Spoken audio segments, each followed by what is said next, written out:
Hello, hello, and welcome. It is Friday, and this is Ask Christian Anarchist number 52.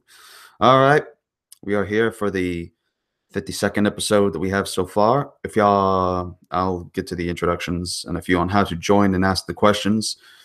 Um, just trying to make sure I get my alarm off so I don't get any interruptions during the broadcast. Okay.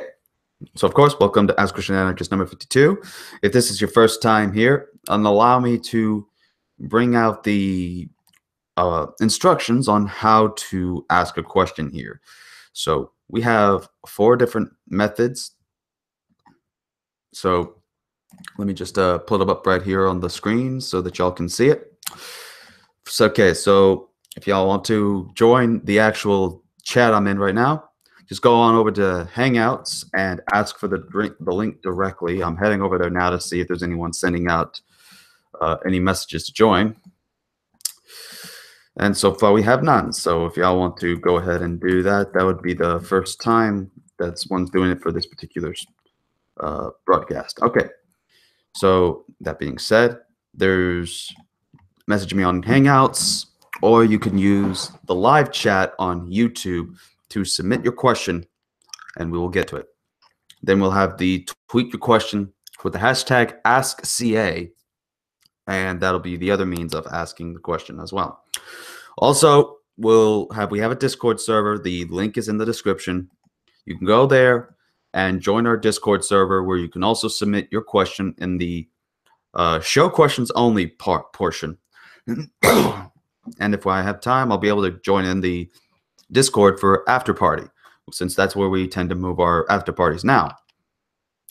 So that being said, so that's your ways of how to join the chat. And before we start taking in some questions, let me just share one thing that I think may make some of y'all laugh. If y'all haven't already seen the video that just got uploaded, or the pictures that had been posted onto Twitter and Google, it was No Shave November. I decided to volunteer for that and got this done. As you can see, that's me on the left with the beard for No Shave November, and then you have the right portion having me with a beard for the the whole thing. Well, without a beard. I can't even speak today. Blah! Okay. Anyways. So, yeah. And I see Tyler's in the live chat saying, having to monitor all these different sources for questions must nuke your available RAM. I don't know. Probably. Technically, I don't know what RAM is, but I mean, so far I've been doing this for 52 episodes, so so far it's been going pretty well and I haven't had too much issues. And Tyler saying it's a cute beard. Cute beard. All right. Yes, Scarlett, I'm gonna get to you in a second. Just hang on. I'm trying to get a few things out the way. So yeah, that's the beard that I had gone through. And now the new transformation, where now I'm cleanly shaven, and personally I prefer to stay that way. So you know how to ask the questions, and if y'all want to tune in for the after show later on, feel free to join our Discord. We'll be more than happy to accept you. Okay, so first of all, gonna get Scarlett the call or the link to join. And I might as well just make sure I also check and see if any invites have come up. In the meantime, nope. Okay. No. So, oh yeah, need to put the cameraman system on. Yeah, we don't get trolls. Also, 9 viewers already right now. Okay. All right. That being said, let me do this so that way I can check the questions. And we got Scarlett that just joined us. Welcome, Scarlett. Sorry about texting so much. No, that's good. You're good. You're good. You're good. How you doing, by the way? I'm so tired, but I don't want to go to sleep. It's too damn early. It's only 8:09. Hmm. Oh my god. So something funny happened. Okay. So my boyfriend passed out on me because he got really tired and he lives in London. Mm-hmm. And so we're doing long distance and I don't know where this came from, but I texted him a message saying, "Don't worry if I'm gone when you wake up, just Mm-hmm. rest your sleepy head. I love you and I'm always with you forever and always, my love. When you wake up, feel free to text and just imagine me kissing your cheek. Love you, baby, and sweet dreams." I don't know where that came from. Oh. Like, I can't explain where it came from, but it just to see that makes me so jittery because it shows how much I care for him. I mean, that's some good you got. I mean, y'all, how how long y'all been together? Oh, God, I think we're going on 2 months now. Hmm, not bad. We're going on about 2 months. Hmm. I'm tired. All right, great. Now I'm getting bombarded by Tyler for microphone etiquette because apparently it's a crime to have a cough drop in your mouth during a live broadcast. Tyler, Oh, chill. nah, it's fine. That's why I prefer working on my own solo thing anyway. I don't know, I'm just Oh, kidding. great, this guy. So you like sucking? On cough Oh, drops, I do. Yes. Now leave me be. Okay, so let's get to the that questions. gay. All right, so let's get to the questions. Scarlett, do you have our first question? Actually, yes. Um, All right. basically, I'm trying to still figure out how to have faith. It's been working a few times, but other times it just lets me down. Mm-hmm. So it's the faith you believe that's letting you down. Yep. All right. So what part of it is letting you down? Like what happened? Like,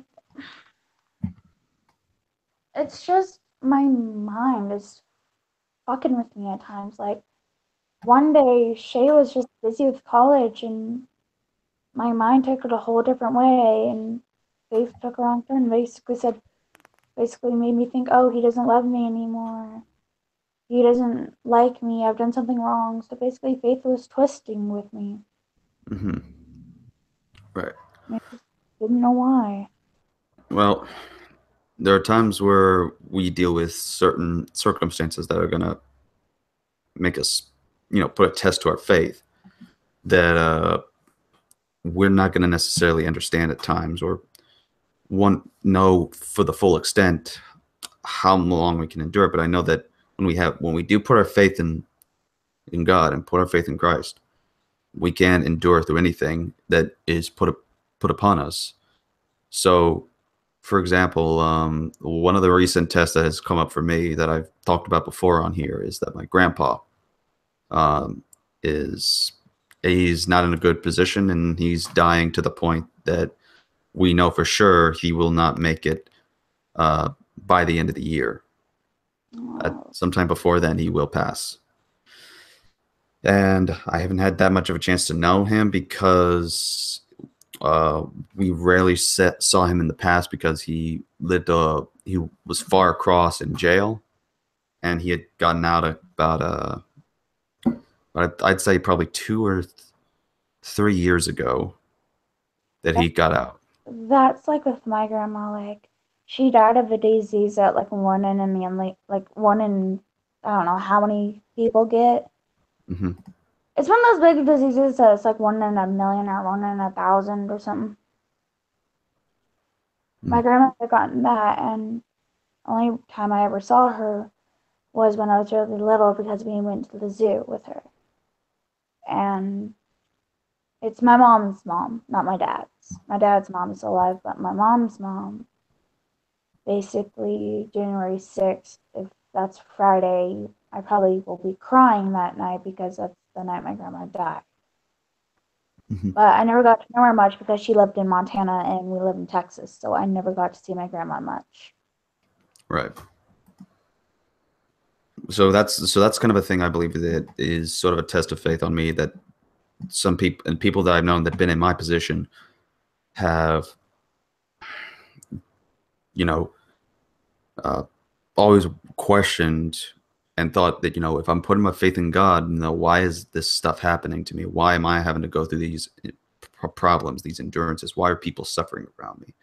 And to me, I think that the issue is that the faith that we have is going to continue to help us persevere. And that's the point, that if we have faith, it's not going to promise to be easy. Nowhere in the Bible does it say that you will have an easy life.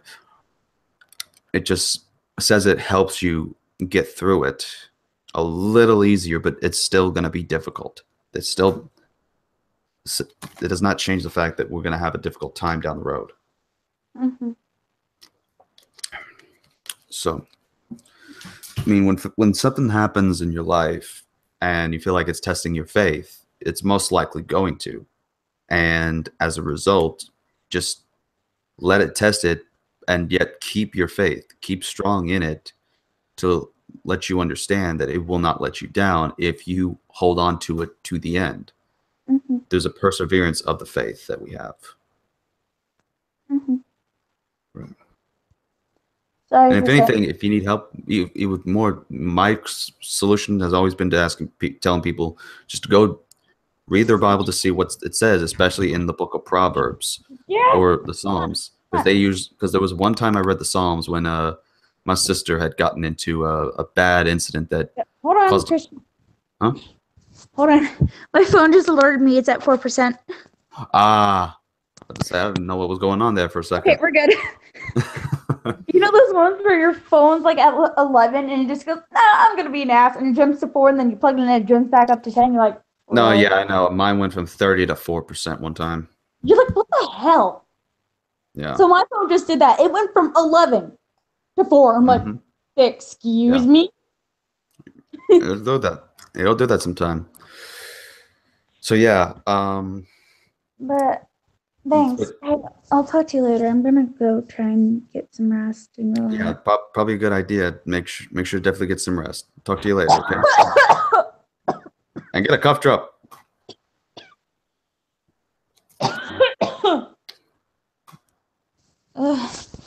Bye, CA. I'll talk to you later on Discord, possibly. All right, talk to you later too. Bye. Shalom. Okay.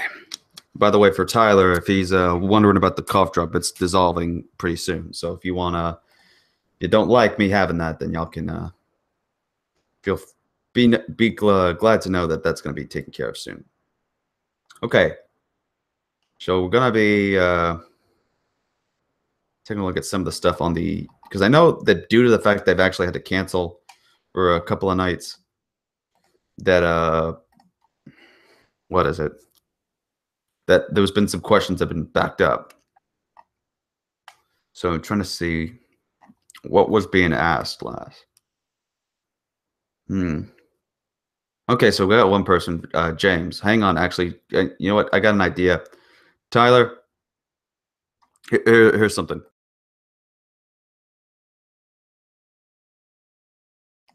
There, I'd shoot it out. You won't have to deal with it. All right, we just get a swig of water, and then we'll get to James's question. Okay. So James asks, wait, let me check. No, that one's actually been answered already before. Dang it, I am not doing too well so far. All right. Make sure also send everyone in the Discord that I'm live right now. Okay, so let's see. Berserk asks, how do I respectfully tell a Christian friend of mine that homosexuality isn't God's plan? Okay. So you want to respectfully tell someone that you believe that homosexuality isn't part of God's plan. All right, well, it says has many questions, but I don't know. If he shows up later in the chat, then we'll let him. Okay, apparently he is in the chat. Okay, so maybe we'll get to him. Okay, so when it comes to, great, and I just shut the thing down. Oh well, I know the question off the top of my head at this point. All right, so when it comes to wanting to tell someone that something isn't part of God's plan, it's really not that hard to do. You simply have to just stick with the scriptures for one part. Second of all, you use the keyword respectfully. Now, the way you be respectful to someone is, one, treating them like a human being. Two, um, asking them, if you could be honest and real with them, and that if they have a problem, then let you know. Try to, again, be respectful and let know when toes and boundaries are being stepped on. So doing that, and then you continue the conversation. Okay, I'm getting things notified on my Facebook, so that's where I'm getting kind of a loop-de-loo and pausing at the moment, so sorry about that. All right, but yeah, as long as you keep these steps up, then it should not be much of a problem for people to answer, you to respond to them and give them the answers to the question. By the way, again, if anyone wants to join in, just message me on Google Hangouts. Actually, great, I just now remembered Absolute Atheism. I had to send him an invite, because I remember I said I was going to do that for him, and then he, well, we'll see what happens. But yeah, I see some people are leaving, but again, and Tyler, I don't know about Ober of Acorns though, but Tyler, just anyone that is been on Hangouts before and wants in, message me on Discord, Hangouts, anywhere. And I just realized I don't have Hangouts up anymore. Well, I'm an idiot. Anyways, hopefully that was able to help out. If you have any more questions, great. What was it? I don't know why today, of all days, am I getting boggled right now. Berserk. Okay. You know what? I'm just actually going to add Tyler in here just because. So Tyler apparently cannot do that. I don't know what's up with Google these days. They won't. So far, they've had a problem with me just trying to add random people and just removing the thing, and now making it even difficult to talk to people as well, like trying to add them directly. So I don't know. We'll see where this goes. I'm gonna try just going to Tyler's. Wait, how do you spell that name? Tyler. Let me go back. Oh, you're at work. Okay. Dang it. Okay, you're at work, and then some other guy I was trying to add in here was at work. Is everybody at work? I normally do these because I'm not at work, so I need to pick a new schedule for these things. Okay. Ober of Acorns. I just checked you out for the first time, Christian Anarchist. Just joined the great debate community yesterday. You seem like a cool bro. Well, thank you. All right. All right. Well, Tori, Sister Hipster is going to be joining us in a few. Yeah. Sorry if, like I said, with the cough drop, I'm not feeling too well. I've recently got some that, I don't know, makes me feel like I'm partly about to die. I don't know. It just feels like, I guess, for the most part, it feels like drainage in the back of the throat, but I'm not feeling like any fever, and it's not gotten too bad. So I've been taking Mucinex, taking cough drops to soothe the throat because it's been sore all day. I don't know. Well, hopefully it gets better in the meantime. Ricola contains a mixture of over a dozen herbal extracts that act as cough suppressants, demucifants, and analytics. No worries. You were just clicking it against your teeth with an open mic. That's with the amplified noise. How amplified was it? I'm gonna have to go back and listen to this thing at some point when we're off air. Okay. So let me just I don't know. All right. But yeah, if y'all got questions, because I see we still have 7 people, and so far the only people that have been commenting has been Tyler, that guy, and Ober for the most part. Y'all got like questions, then come on, bring them on, bring them on. Let me see if Great Debate Community actually is. Yeah, it hasn't posted anything either. Just it's my link. Okay, anyways. We have Sister Hipster that has just joined us. Sister, welcome aboard. There we go. Hey! Hey, how you doing? I'm doing all right. Good. Well, welcome aboard. Okay. So that question, like, huh? So that question, like, I posted yesterday in Discord. Mm-hmm. I mean, did you look at the comments, like, to really? I saw some of them. They were like just, the typical stuff I've seen. For those who are in the audience, don't know what we're talking about. What we're talking about, some video that was posted about apparently if wearing makeup was a sin. So that's what we're referring to, a particular video. The lady in question she's a sweet Christian lady named Allison Rowe. I really like her. Mm-hmm. Some of her stuff, I'm like, I think you may need to think more critically about some of this. But she seems like a really sweet Christian woman of God. Mm-hmm.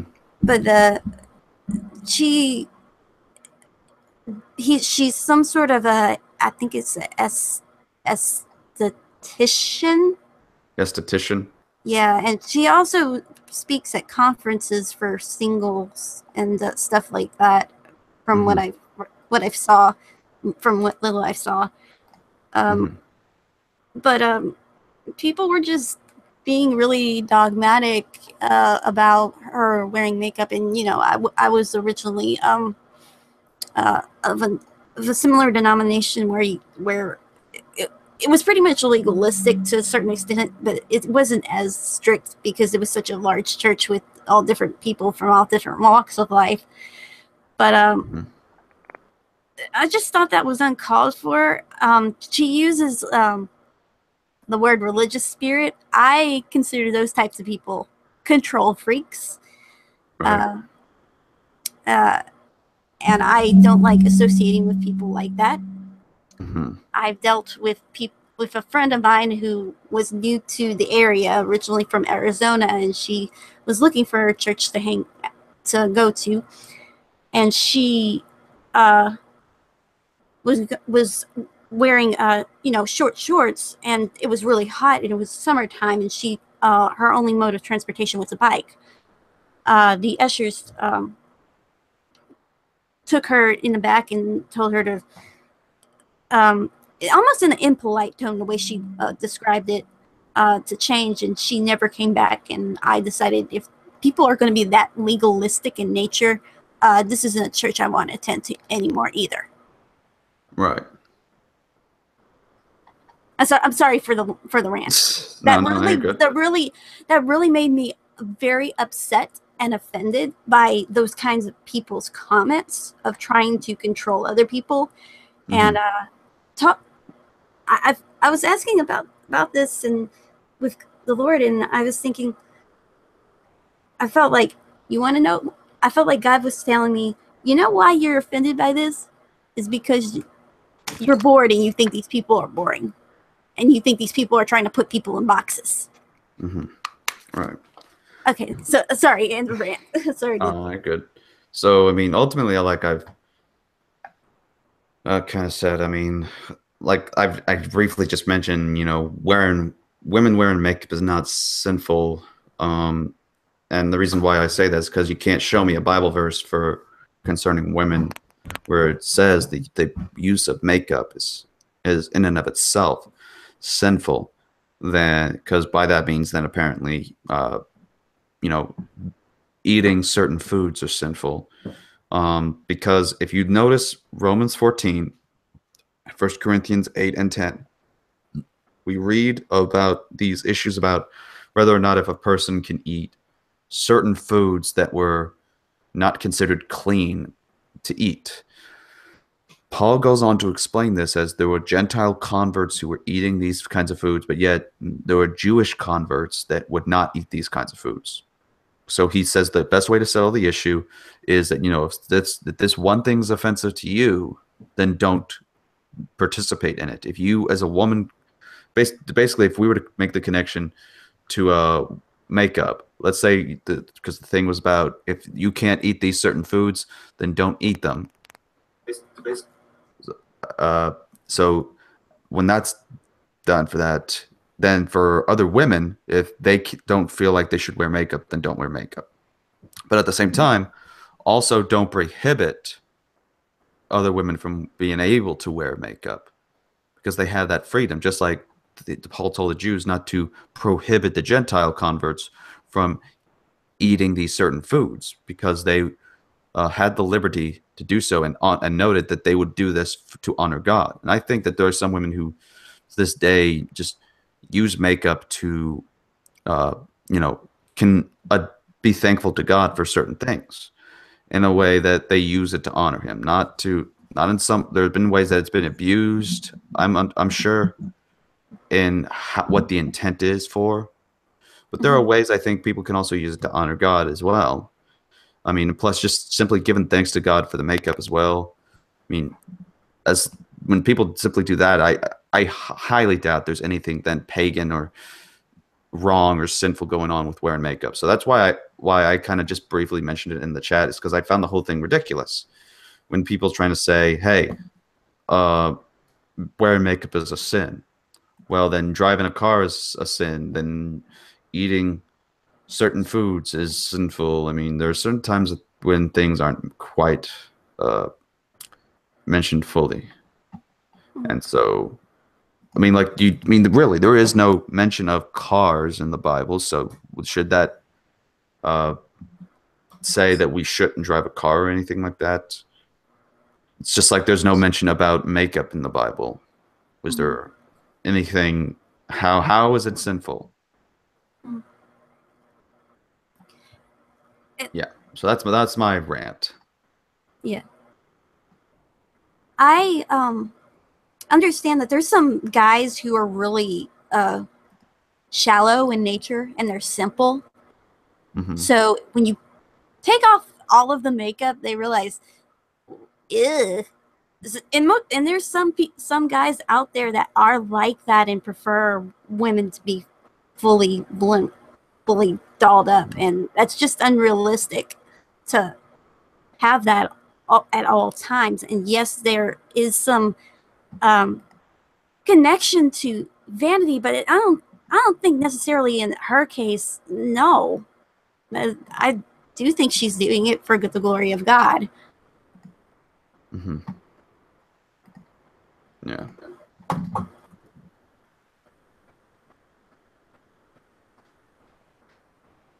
Well, hopefully I was able to help with and answer the question.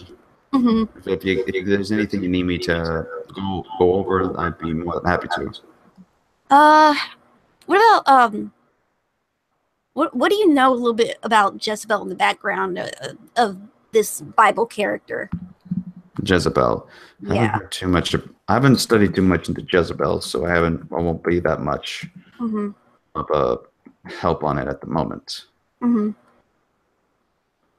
So, because I remember reading the first Kings book, but it's been a while since I've gone over that particular one. But it says, at least on the Wikipedia thing I'm reading right now, it says Jezebel became associated with false prophets.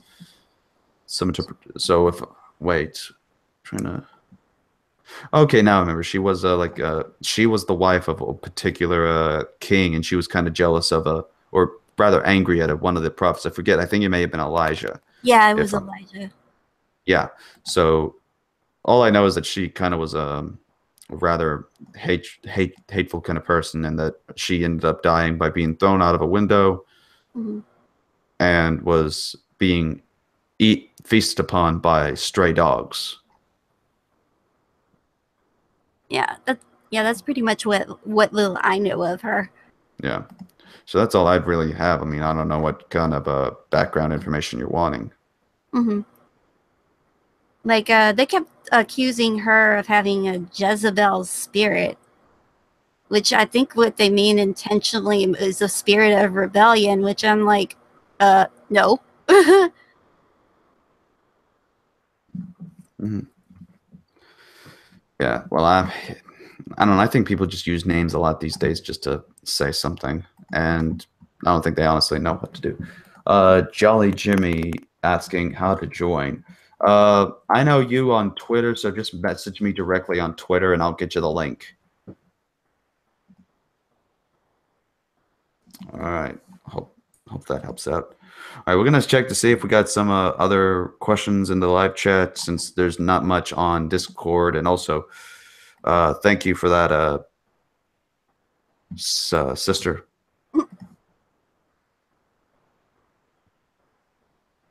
Okay, so let me talk about this. And first, make sure this is on the Discord as well, though. So, one person we have called Wolves Are Cool mentioned a story that I think is going to be interesting. And I want y'all's take on this as well. So, said that after they saw the movie War Room with her mom, or is it? I think I forget if it's a. I haven't talked to a person, or at least asked about gender in a while. So I'm going to go with a woman at the moment, because I think it was female. Was inspired to turn her closet into a prayer room. So that's what they did, and got to spend time with God. And then 2 days after that, a larger picture that was on the wall in the dining room fell on the floor, but it did not break. And then a few weeks after that, became very sick to the stomach and threw up 3 times, and could not get up until the nausea went away. Said mom told her that there was a link to this, and believed that it was an attack. Well, I mean, at least personally, I would not go as far as to sometimes just say attack automatically, because I think sometimes that God uses certain things, and it can bring about a humbleness of some sorts, or whatever goes on to test and work out in lives. So, I mean, I've been sick before, and I had food poisoning at one point, so I was throwing up more than 3 times. And the one thing that I would say is that sometimes, things just happen, and they don't necessarily have to be satanic or demonic. They just either happen just because simply we're clumsy and natural people, or that God just simply has a plan that goes on with it. Those are the only 2 things I really, at least I see. Now, there could be times of a demonic attack, but more of a influence rather, but not like there's a demon that's about to come out with a sword or anything. Well, among those kinds of lines. So I think that the devil can attack, but more attacks in the sense of like temptation, because if we are Christians and we have the Spirit filled within us, then we're pretty much protected by a shield of faith, and we're guaranteed that protection. So that being said, the story, I hope everything goes out well. I'm sorry to hear that you got sick. But just offer my opinions. Wolves are cool. I wouldn't necessarily just see it as an attack, but I would ask that if it, because it could be, just simply ask and pray to God for guidance and understanding of what this particular event could be. That's all I would have to say on that. And apparently it's what's his name? Let me get to the Tyler and Ober apparently talking about microphones. That's a very good conversation to have right there. Let's see, what's a good mic? Oh yeah, here we go. This program was brought to you by Blue Snowball Microphone. The best microphone to get if you want to start off professional, but yet still sound like crap most of the time. Yep. Anyways, Well, my self-esteem just got shot. nah, a lot of people say my thing sounds good. I guess it just depends on what the person really goes for. Because some people say, yeah, it's good, and others say it's not. And I don't know. It's like, oh, I'm sorry. no, what were you gonna say? I've heard if you wanted to do it professionally, you would have to get a professional sound quality microphone. Because I was looking on YouTube and they said if you wanted to, I'm not talking about just like the website we're on for voice acting, but like a real professional, you have to get like a different kind of mic. It's not Blue Yeti and it's not Blue Snowball. It's like something totally different that costs like at least $200. I was like, you got to be kidding me. All right. Well, yeah. I just noticed we got one guy that's sort of famous on the YouTube, at least semi, I guess, because he's got like, I met him at the con actually a while back. Silver Reploid CLE. He's asking, would you want to be a Twitch streamer to do podcasts? Personally, I mean, I don't know much about Twitch. As far as I know about Twitch, it's gaming, right? So no, it's more than gaming, but it is. I found it to be very complicated to use, and I couldn't use it. But I don't know. I mean, it can be for anything. I could do it. There's a lot of people who are artists that go on there and they do art drawings and stuff like that. So, or maybe cooking. Well, it's like just simply talking like this with a background or something fine enough for that, or am I just gonna have? I think you might have to be doing something. I'm not really sure. Yeah, because my drawing sucks and I can't really game because for one part I don't have any video games.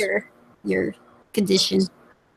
And plus there's that too, the condition. I'm epileptic, so last time I played video game in an intense long session, I had a seizure that resulted in biting half of my tongue off.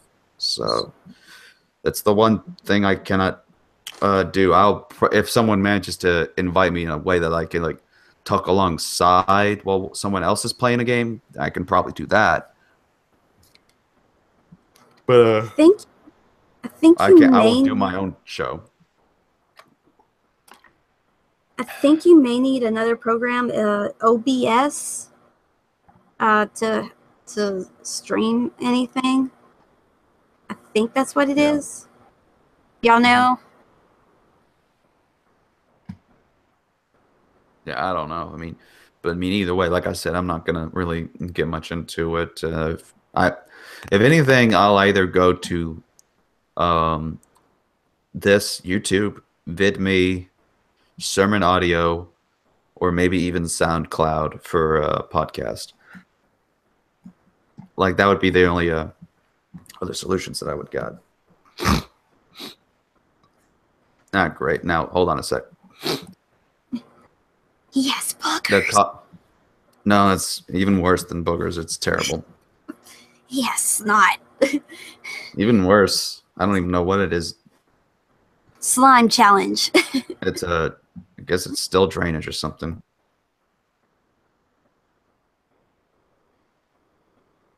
Anyway, sorry about that disgusting information, folks. So, okay. Hopefully that helps answer your question, Silver Reploid. Also, Jolly, if you're from the Twitter, then you might want to check your Twitter because I sent you a message on there giving you the link to come in. So feel free to check that out. Let me know if it's working. All right. Let me see. Does anyone ask a question besides them? Because no, I sometimes can't get all the questions. So you might have to repeat them. Okay. Oh, we did have him a while back, so I'd have to. Okay. Ober asked, "Are you really an anarchist?" No, I mentioned before on my channel introduction that I am a Republican. No, I didn't really mention that, but that is what I am there. I just used the term anarchist, Christian anarchist in my name because, um, I've been doing this for a while, and it seems that no matter who I talk to, Christian or atheist or Muslim or whatever, I mean, I'm not going to be able to make friends with everybody. I have some Muslim friends, I have some Christian friends, and I have some atheist friends. But then there's some that no matter what I do, it seems that there's always going to be a spark of what I would say intellectual anarchy goes on. Like I just say something that's still staying true to myself, then this kind of a embodiment of anger and disorder starts forming up. Like especially when I've dealt with some of the people in what has been known on the great debate community as the clown car posse, or or the Rand Campbell flat out elected group that's been going on the internet. I just mentioned one thing, and it's either been being kicked out of a place, or hold on, kicked out, or being just cut off and interrupted over before I could even get a chance to say anything. So, yeah. Okay, you got a question from Tyler. Okay, wait, did he just say something again? He said, okay, yeah, he repeated the same thing. Do you think street evangelism actually convinces people who do not already subscribe to an Abrahamic religion? I think it does. Yeah, sorry, man. Like I said, you're going over this, and then y'all keep typing in the questions or y'all's chats, and so this is why definitely need to make sure that Sister, of course, her being the moderator, she was able to help out with bringing it that you sort of asked again. I was going to read it after Ober's. okay. But yeah, so I do think it can convince people. Doesn't convince all people, though.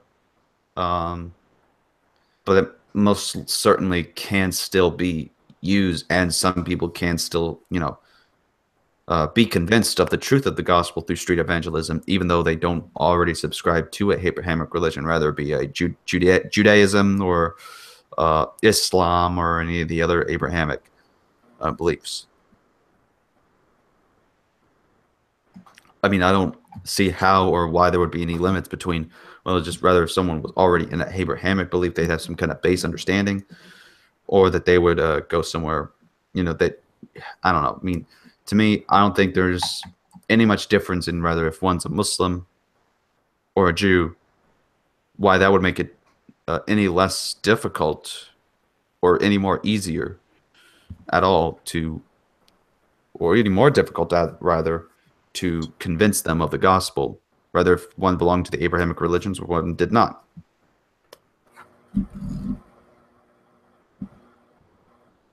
So, yeah.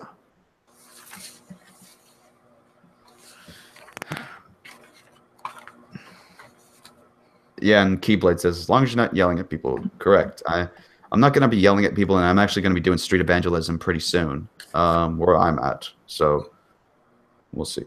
Can you give us percentage, says Tyler. Do you think it can? I don't have a statistics or polls because I don't think that this was a question that people considered and was not something that they decided to go around asking for at a poll. At least none to my knowledge.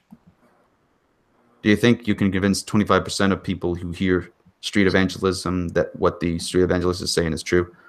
I don't know about the percentage. I can't put a number. That's not my job. My job is just simply to preach the message, and whoever shows up and accepts it, that'll be it. I can't say or understand the person's intentions, so I don't care about percentages. To me, if I could just be have been at a point where it's just 1% or just one person that comes to Christ through my preaching, that would be fine. I'd be happy with that. Even if there was just 1% out of a 25% that one of them was from a non-Abrahamic religion, that would be perfect for me. I'd be satisfied with that. I would have no problem with that because to me, simply just having someone saved is what matters. And that when I'm street preaching, I'm not trying to be popular. I'm not trying to gain attention or fame. I'm just there simply trying to do the good Lord's work. I'm not going to try to. We've even, what was it? Me and Hunter went to Target one time. We were just handing out tracts and Bibles and New Testaments. People have been offering us money, but we said, no, we're not taking money. No, you keep your money. We're going to do our own thing. You take that money, you spend whatever you want inside a Target. And so they've even persisted a couple times, but we kept refusing. So money, fame, that's not why we do what we do. Can you give a questionation? Asked Tyler. Is it a higher percentage? I don't know. Like I said, to me, it's a question or an estimation that I cannot, in my ability, give an estimate of, because I have not studied or done the statistics or the numbers of how many types of non-Abrahamic people are in a specific region or what the results have been in that particular effect. I just know that God's grace is not limited by what a person believes in. So there can be people that have heard the gospel by street preaching, and whether they be Jew, Muslim, atheist, or anything else, will still have converted, because it's not because, well, I had a less likely chance to believe in this because I was an atheist. It doesn't work that way. And I don't see how that would be something.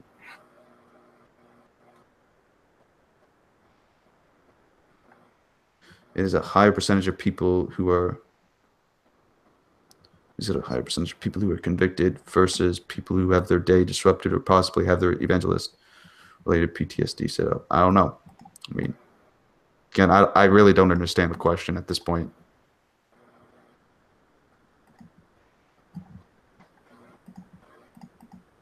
All right. So, I don't know. Hopefully that helps out. So, we're going to try to move on.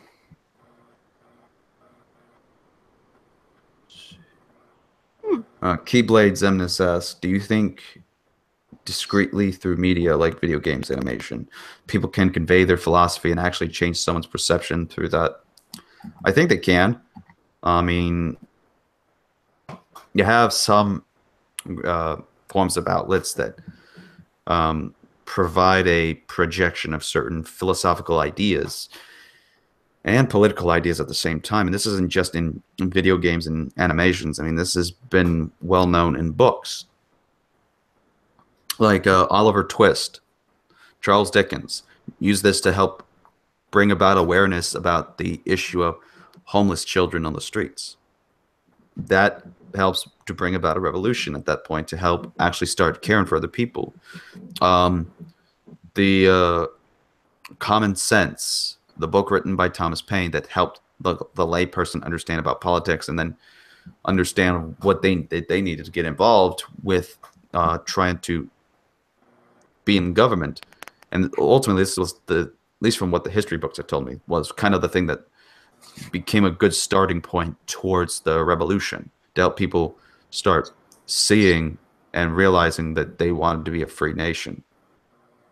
So at least that's what I'm remembering at the moment. Hang on a second. I got to take my medicine. But yeah, I mean, I think politics, philosophical ideas, even religion can have its own media formed out in video games, animation, booklets, on all that. Okay.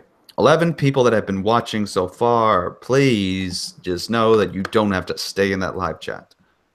Y'all want to come in here, you've got a way. So,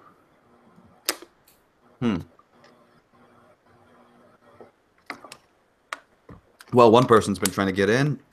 Jimmy says that it took him to an off air. Well, that's the case. I'm going to have to do this. Let me just first of all go to... Okay. I see. Huh? I'm seeing why Tyler...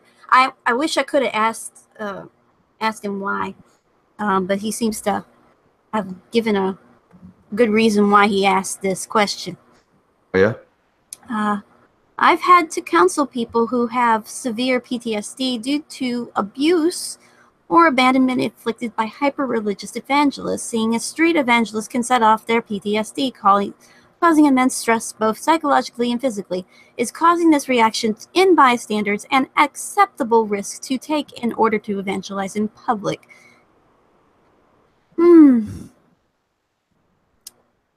Oh, there it goes. I would understand if somebody was from, it was an army person. Yeah, I would think that would probably set something off. Mm-hmm. Yeah, so let me read that. Cancel Hipster due to abuse. Yeah, I mean, there are people that can have a PTSD, and I can imagine sometimes those people can be shut off. But that's why, for people like me, I've known when we were handing out tracts at the fair at the Target, we had a lady that just walked up to us. Hunter just simply said, "Hey, how you doing?" And he didn't say, "Here, would you like a gospel tract?" or "Hey, would you like a Bible?" He didn't say none of that. He just simply waved. He didn't even have anything in his hand. He just had that. He was just saying, "Hey," and he happened to have a table of books next to him. And the lady just looked over to him and said, "I'm an atheist," and just walked in. She was like 60 years old and just gave this mean look to him. And that I went over to him later on. I went over to him later on, and then she just like got out in her car and just slowly drove by, giving us the stink eye with the window rolled down. I'm like, "Hi, don't kill me." So I mean, there have been people that definitely have a negative experience, I would say. Now he's talking about a clinical diagnosis of severe psychological abuse. Right, and I can imagine that again, that can happen. That there are people that can be triggered by that. But our response in that kind of situation is to show we're not those kinds of people. That would pretty much be it. Because a lot of people want to, say that, Muslims that I've talked to have been, there was one that had become a Muslim after realizing he belonged, his dad was Christian and he hated Christianity because of the practices that his dad had enforced. And when I started talking to him about what I believe and how I carried out my faith, he's like, "You are different from any Christian I've ever met in my entire life. You don't act like you have made me change my perspectives on Christianity, even though I'm still going to remain a Muslim. You've made me change my perspective on that." So yeah. I didn't convert him, but I showed that just simply how is what has been going on and how we've been treated in the past if we belong to some particular church. Yeah, and psychologically, isn't there a term conversation, something bias? Something bias. Confirmation bias, I think is what you're trying to say. Yeah, okay. Yeah, but that's basically it. Anyways, we got Jimmy. We got Jolly Jimmy in the room right now. Hello. Hi there. Hello. Can you hear me? Yep, we can hear you loud and clear. Oh, that's good. Because this is an earphone microphone, so I wonder how that works out. You from somewhere, man? You sound like you got a nice accent to you. It reminds me of the Concord of the Discord. Oh, I'm from. I live everywhere, but I'm from Uganda, and I'm living in Malaysia now. I'm studying in Malaysia. So this is my first Ask CA, finally. Yeah, welcome aboard, man. Thanks. Pleasure to meet you, sir. Pleasure to meet you, Sister likewise. Hipster. Likewise. Yeah. So, do you have a question you'd like to ask on the live air this time? Yeah, that's probably a good thing to think about. I have things about Calvinism, basically. I knew that we weren't going to end this night without talking about Calvinism. You can't One deceive this question man. always comes up about it at some point every time. Can't. So I'm not. I don't identify as Armenian. Mhm. Neither do I identify as a Calvinist. I'm just like a watery kind of Christian, like who still like stays rock solid on the Bible. Mhm. But I think I'm closer to Calvinism than I used to realize, because I would watch a lot of Calvinists and, be there a little bit open-minded, and then they would say something that I already believed that I didn't know Calvinists believe. So I was like, wow, okay, I believe that. Am I Calvinist suddenly? So, but I had Yeah, like so many confusions, yeah? yeah. Well, I mean, Calvinism, I mean, personally, I don't really try to call myself a Calvinist as much unless I'm talking to someone that just simply asks, what are my beliefs? But I just simply say that I believe what the Bible says. And when I'm preaching, I'm not saying, here's the gospel of Calvinism, or here's I as a Calvinist would say. I just simply go with reading the scriptures and just proclaiming what they say. Yeah, that's So, cool. So my question. so like, Oh, sorry, continue. no, go ahead. No, you go. No, like I thought you asked your question. That's why I asked. Did I? I was giving a backstory to the question. I didn't know if that was like part of it, but anyways, so what's your question? Do you know are we all by nature reprobates? Like, Yeah, no, we're no. not by nature reprobates, because a reprobate is someone that is basically an unsavable kind of person. And that's why when you hear like when Steven Anderson, for example, you hear him use the term against people like Caitlyn Jenner and what's the other? Oh yeah, and homosexuals in general, saying that they are reprobate, they are unsavable. He hopes they die and they go to hell because that's what they will be anyways. All that kind of crazy stuff, and it's really ridiculous because the Bible says that there will be some that are in heaven. So, like you said, not for the question, not everyone's a reprobate, because there are going to be some that are going to be saved and they're going to go to heaven. Obviously, there are people that are church by nature when we're born. If we were born all nature, or by nature, we were all born reprobate, then we'd have no chance of salvation. Oh.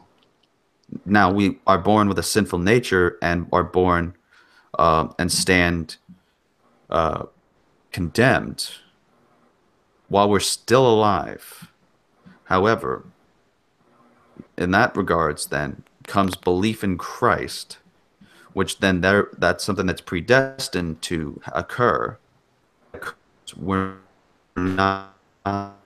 We're no longer. It's because first of all, the atonement, the imputation of our sins was made on the cross, and when we put our work on in Christ, in our faith in Christ, that basically shows that we have going within us. Because of that alone, a sort of righteousness in us, because we're having that faith and that is coming by hearing and obeying the gospel. Mm-hmm.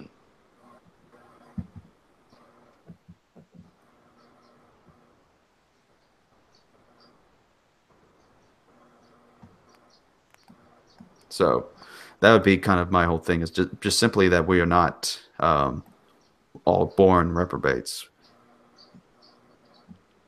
Okay, that's the impression I got when people say God choosing people. Like, he's the one that the Holy Spirit is the one that starts leading us to him, But then I'm like, without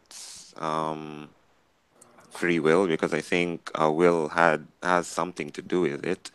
But if it's like, if we're just all incapable of like repenting and putting our trust in Jesus, wouldn't that count as reprobacy? I'm not sure. I mean, I do know that there is a term when Calvinists have used reprobate. It just simply used that someone's been predestined for damnation. It's kind of like in the Romans 9 thing. There's some that have been made for dishonor, or that the purpose of God's wrath being closed. So that's usually what it's been meant. And that's what I find ironic when people use the term reprobate in that kind of context. Anderson's very anti-Calvinist. Okay. Anderson is anti-everybody. He's even anti-street. How do I get around anti-street? Yeah, anti-street preaching, like just going out in the like going out in the public in the streets preaching the gospel. He's against that. He's more. So there are three types of people: the elect, the reprobates, and the people who aren't chosen. Well, the aren't chosen would be the reprobate. That they aren't chosen for elect unto God for heaven and for salvation. And then there's the ones that are just simply left that aren't chosen. Now there is an alternative view that is actually more classical in origin compared to the other one, that says that God doesn't choose them, and just leaves them be. That they could be saved if they just continue a certain path or something, but he just simply leaves them be. But then you have people saying, well, the logical conclusion is, if God didn't choose them to salvation, then it was basically letting them go to hell because no one is able to do good or to be made themselves righteous with God on their own. So that's where different splits start coming on. Yeah, I'm totally split right now. That's a lot to think about. Oh yeah, there's actually a good website that I would recommend people to check out, or if they're looking for anything on Reformed literature. Would you say you're at again? Me? Huh? What? When? Where? What? Yeah. What? Like where at? Where I'm at? Right? Huh? Yeah. Where are you? You said, because I remember you said it earlier. Like in Malaysia or something. Oh yeah. Sorry. Yeah.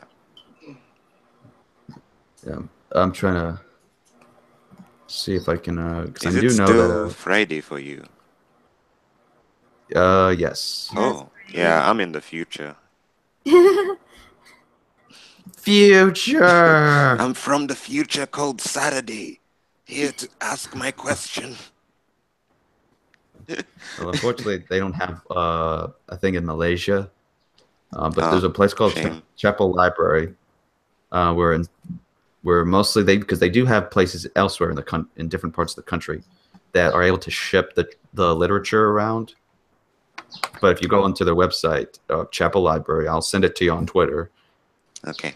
They have access online to free literature from all kinds of people. So like Horatius Bonar, John Bunyan, John Calvin, Jonathan Edwards, George Mueller, Arthur A.W. Pink, John C. Ryle, Leroy Shelton Jr., Charles Spurgeon, George Whitefield. List goes on and on and on. And there are books, booklets, pamphlets, and even gospel tracts that you can print out and pass out to people. So it's always a good thing to check out and get people involved with that. All right. Yeah. And plus, Thanks. no problem. Plus, it even has stuff that's helped me out before. Like there's for John Calvin stuff. It has Calvin on prayer, Calvin on predestination and election, and on self-denial and the mediator. So these can also be used for if someone has actually got thoughts or curiosities on certain topics. Oh, yeah. Okay.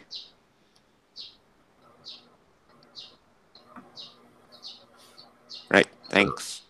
All right, no problem, man. Thank you. All right, so we're gonna, if y'all want to stay in for ask another question, we're gonna check a little more of the questions in the live chat. I'm not running away from this one, Tyler. Tyler asks, what are your thoughts on the Satanic Temple taking part in street evangelism? I haven't seen that in action yet, so that would actually be something I'd like to take a look at. Do they have videos of them doing that? Because that would be kind of interesting. I know they have after school stuff for Satanists.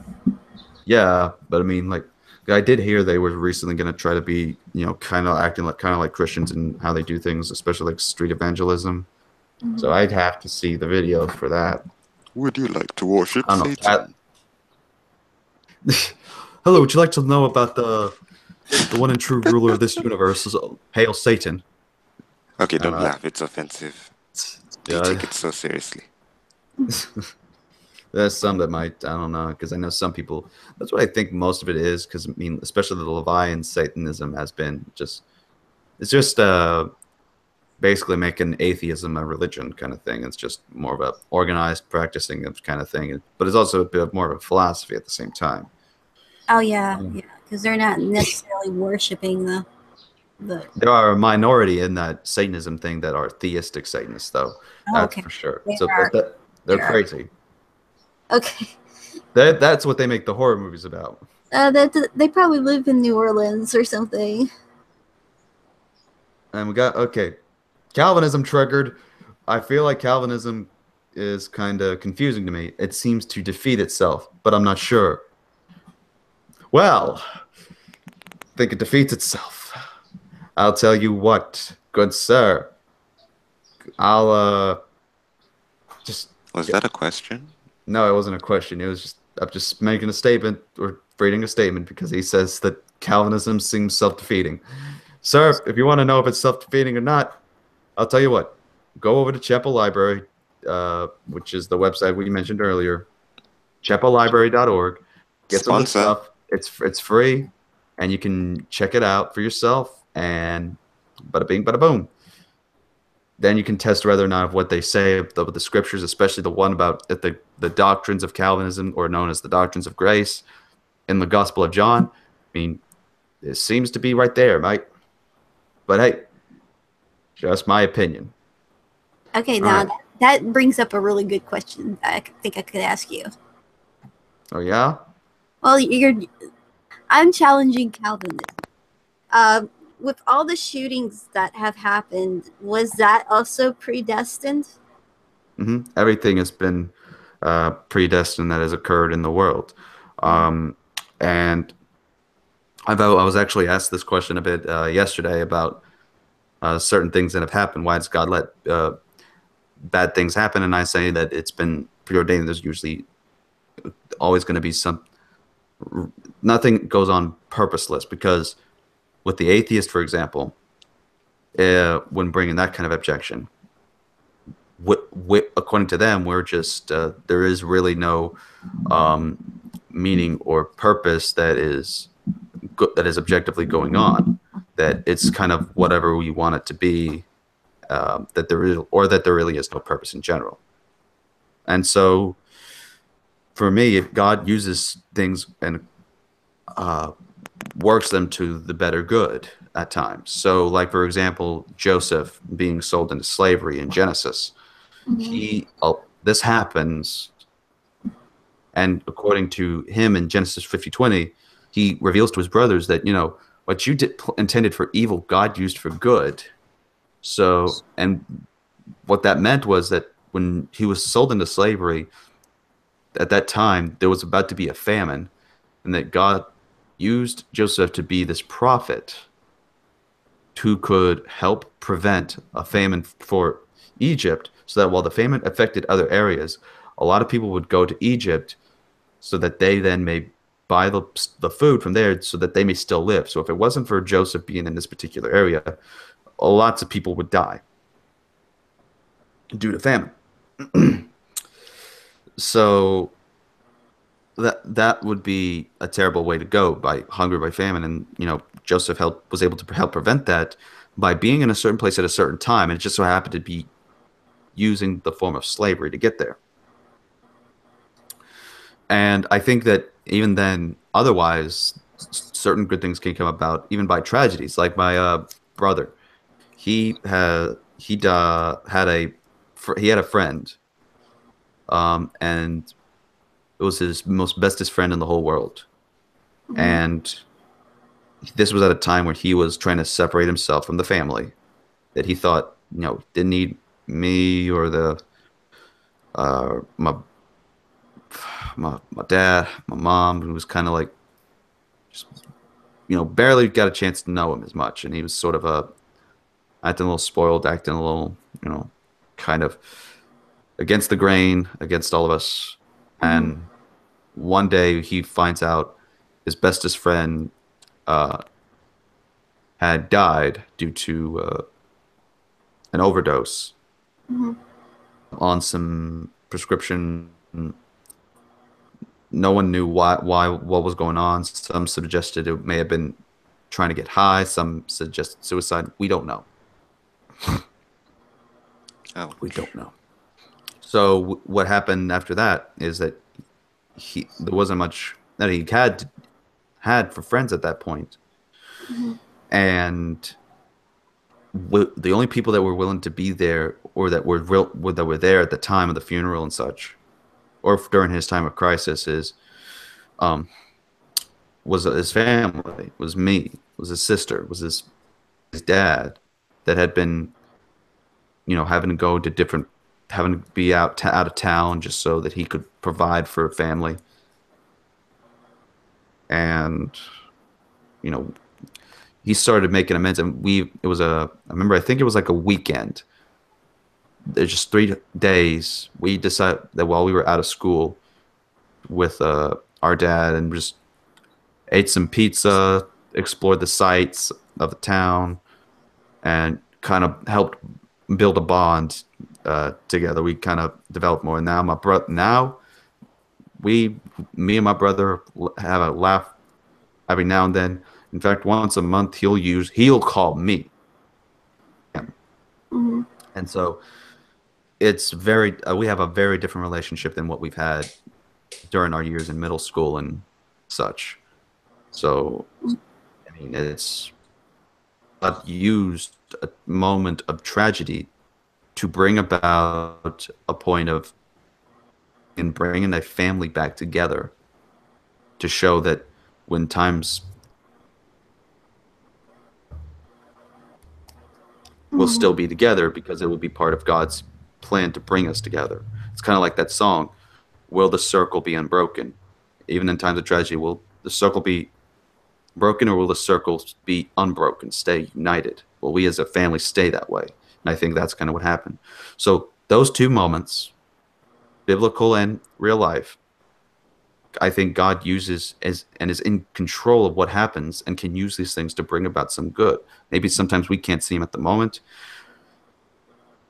but given enough time and patience, we can see certain results in how they affect the world, and how we can see that a good can be used. And for some things, another grace that can be seen out of it is that, for example, if certain people, like let's say 10 people had died in a shooting, God's grace and power was used to help prevent it from being 50 people or 100 people. That's one other idea as well, is that a limit was drawn from how many people died. Mm-hmm. And so there's another thing. So that's all what I would have to say about that.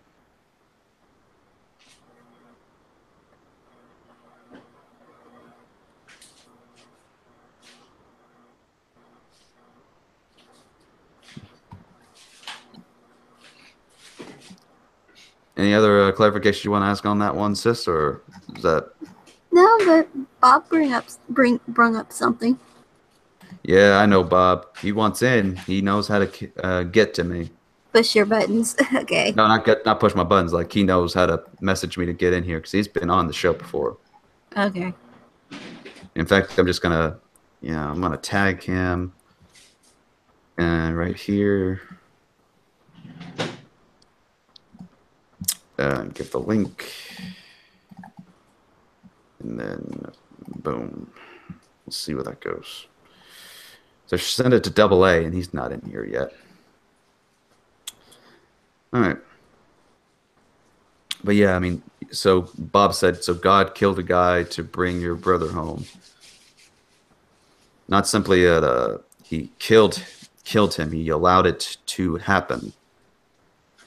That the event was predestined and it was allowed to happen, that he allowed the guy's curiosity to get to him.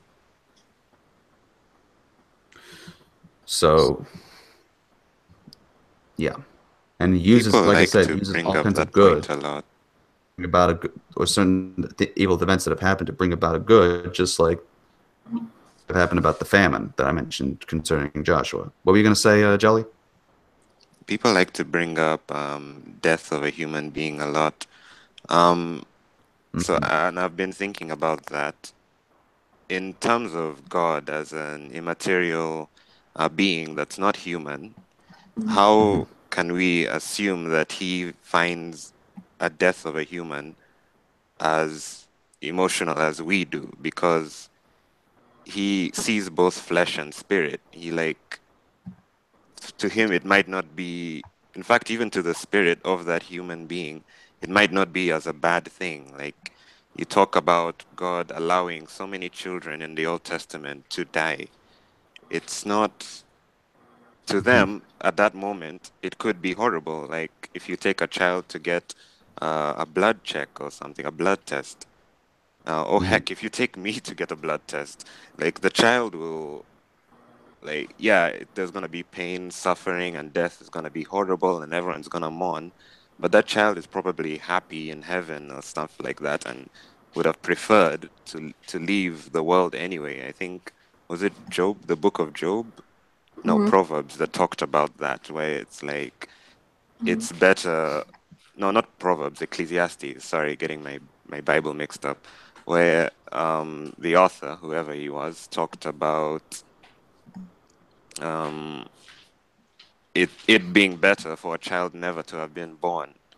Like, the world is messed up, and it's actually like much more advantageous to not be here, to like be dead. Paul writes about counting it as gain to die. So like, I don't let it get to me when people use, oh, God allowed this person to die, oh, God allowed death. Death is not, God doesn't think like we do. Death isn't such a big deal for him, and probably won't be a big deal for us when we see what's on the other side, the goodness that awaits us on the other side. No matter how much suffering is gone through the killing or the dying of nasty death. Yeah, those are my thoughts on that. Right.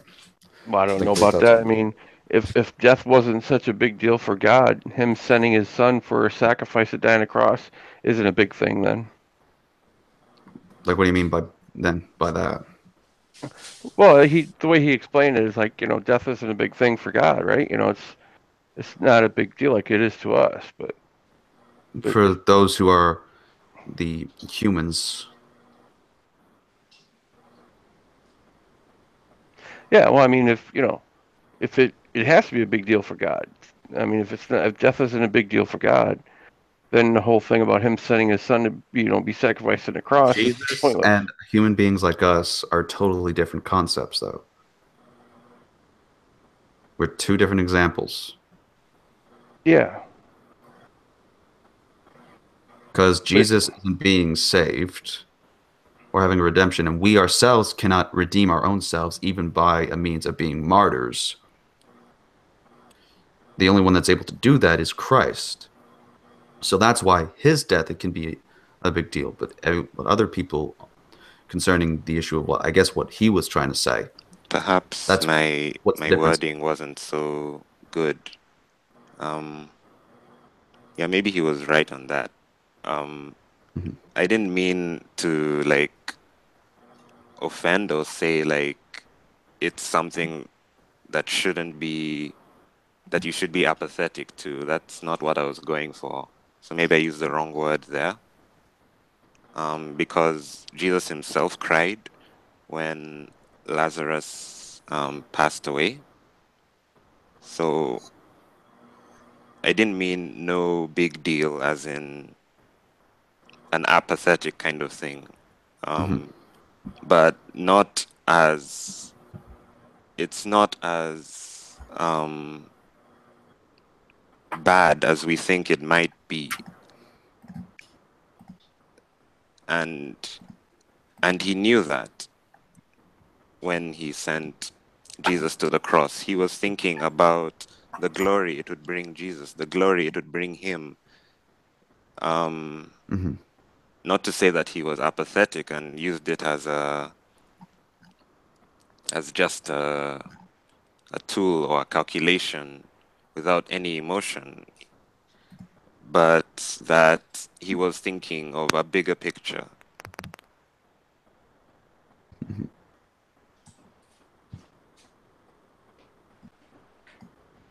Oh. Yeah, I see it that way. Yeah. All right. So welcome, Bob. Do you have a question you'd like to ask?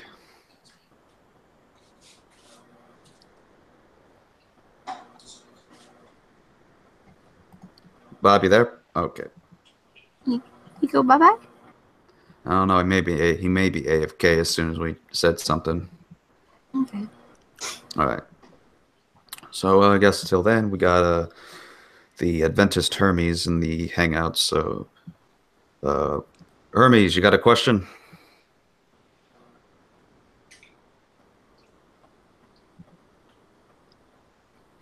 Sure. No, there it is. All right. Can you hear me? Yeah, we can hear you. Okay. One question is about the timeline of the fall of Lucifer. How come no one, or not too many people, have an understanding or consistent understanding of when the fall actually happened? Well, because we don't really have too much information concerning that. I mean, the only thing we really have, I believe, is what's been recorded in Revelation about the fall of the devil. So, I mean, and it really doesn't give us like a specific timeline of when that happened or like what was the particular pre-events. So the only thing that's happened really is that we can observe is certain things written in the Jewish Targums, that particular verse that I mentioned in Revelation, and what certain church fathers had theorized. So for the main part concerning the Bible is that there's simply little evidence that helps us narrow it down to the fine details as to what happened. Okay. So can we at least assume that the fall happened before the creation of the earth? Well, I mean, it's most likely possible because that's where the devil's at, and he's not exactly in heaven. During the time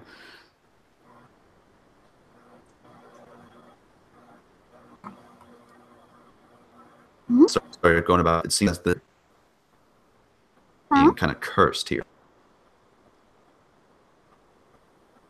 Your sound's breaking up now, CA. Hmm? We don't hear you. Yeah, I can hear you now. No, your sound was breaking up. You went quiet a couple times.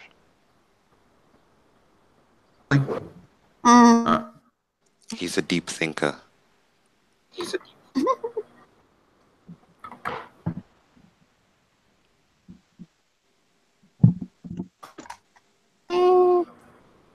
Kind of. Like, hang on, what's it? Let me check back at the feedback.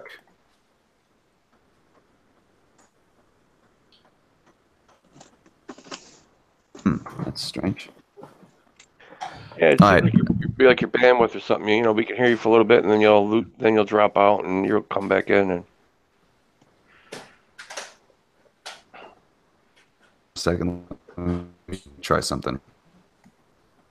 Let me do this.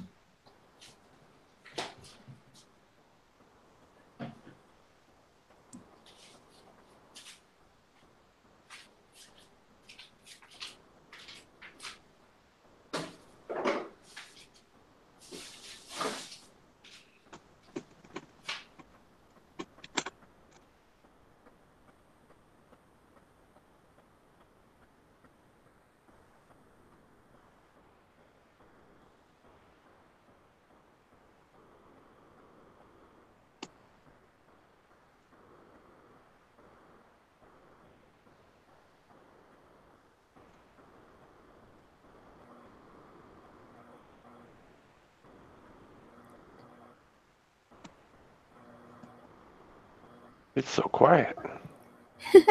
Yeah, I don't know what just happened because now my twin's in the room. I have nothing else to say. I would say something, but Yeah. So can y'all hear me now? that sounds much better. Yeah, I don't know what happened there. So now we can resume the show, which, by the way, we have about 30 minutes left of it.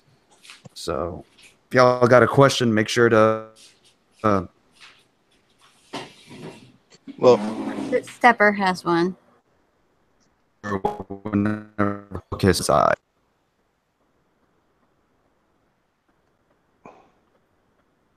No, CA, your sound's still messed up. Are you Like your kidding bandwidth. me? Yeah, it's like your bandwidth is breaking up. You're getting robotic-y and I don't know what's going on. I mean, I don't have much on here. It's that RAM. Let me try. Like what? Hang on a second. Mr. What Bob, what yes. what normally comes on? are you What on normally video? happens with the bandwidth? Hang on, what was that, CA? What is the bandwidth exactly? Oh, that little, if you go up to the top of your screen, Mm-hmm. you got the little settings icon, Uh-huh. or right next to it, right next to the video, the camera, you see the bars. Yeah. It says adjust your bandwidth setting. Yeah. If you turn your bandwidth setting down to lower, it should help. Okay, how about now? Well, right now it's working good, but like you said, as you go along talking, you might break up. We'll find out. All right, we'll see what happens then, I guess. Because I don't really have any video thing or quality to use with the limit with the bandwidth. I don't know. We'll see. Yeah, it's working good now so far. So. All right, yeah. So, anyways, where was I? well, I asked about, how come we don't have any good timelines of the fall of Lucifer, and at least can Yeah, we assume and I that was it's on before the creation of the earth? right, and I was on talking about Genesis at least. What that was one thing that concerning the fall with Genesis. That the devil seems to be the snake, the serpent seems to be almost getting a curse at that point. And I think that sort of gives a clue that the fall is, or the fall of the devil has already occurred. So, I mean, that would probably be one good estimate, I guess, for the timeline. Like I said, there's speculations and still decent theories that are out there. So, I mean, I don't think that we're able to fully figure out or know. But again, that should not be our importance about whether or not what time he fell, but we should realize that there is a devil out there and that we need to proclaim the good news and to also help build each other as Christians to make sure that we stay strong in the faith. That way we can be prepared for the attacks that come from the devil and the temptations.